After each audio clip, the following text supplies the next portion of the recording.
দিনটোনো কি সদায় একেধৰণে আৰম্ভ হয় আৰু একেধৰণে শেষ হয়। ৰাতিপুৱা উঠি গা পা ধোৱা, নিজৰ কাম বনবোৰ কৰা, ভাত বনোৱা, খোৱা, সিমানেই। তথাপিও সকলো মানুহেই ৰাতিপুৱা উঠে নতুন হেঁপাহ লয়। ময়ো একেই, নতুন আশা নতুন হেঁপাহ লৈ দিনটো আৰম্ভ কৰিছোঁ আৰু স্কিন কেয়াৰ কৰি লৈছোঁ। কাৰণ আজিকালি বৰ বেছিকৈ স্কিন কেয়াৰ কৰি থাকিব নোৱাৰোঁ। আচলতে মই ভাবোঁ যে স্কুল গ'লে মই সময় নাপাওঁ, কিন্তু ঘৰত থাকিলে মোৰ বেছিহে সময় নিমিলা হয়। কাৰণ স্কুল থাকিলে এটা ৰুটিনত মানে সদায় ওলাই যাওঁতো, আৰু এয়া ধুনীয়াকৈ ওলাই লৈছোঁ।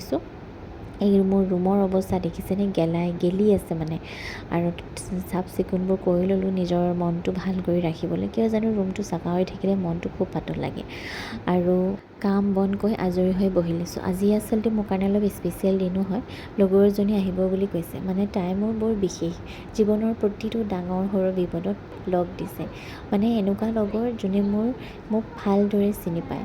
আৰু তাইক দেখিলে মোৰ এনেকুৱা লাগে যেন মই নিজকে দেখি আছোঁ। কাৰণ মোৰ মনত যিমানখিনি কথা আছে তাই জানে, আৰু তাইৰ মনতো যিমান কথা আছে মই জানো। জীৱনৰ যেতিয়া আমি ডাঙৰ ডাঙৰ বিপদত থাকোঁ, তাই মোলৈ ফোন কৰে বা মই তাইলৈ ফোন কৰোঁ।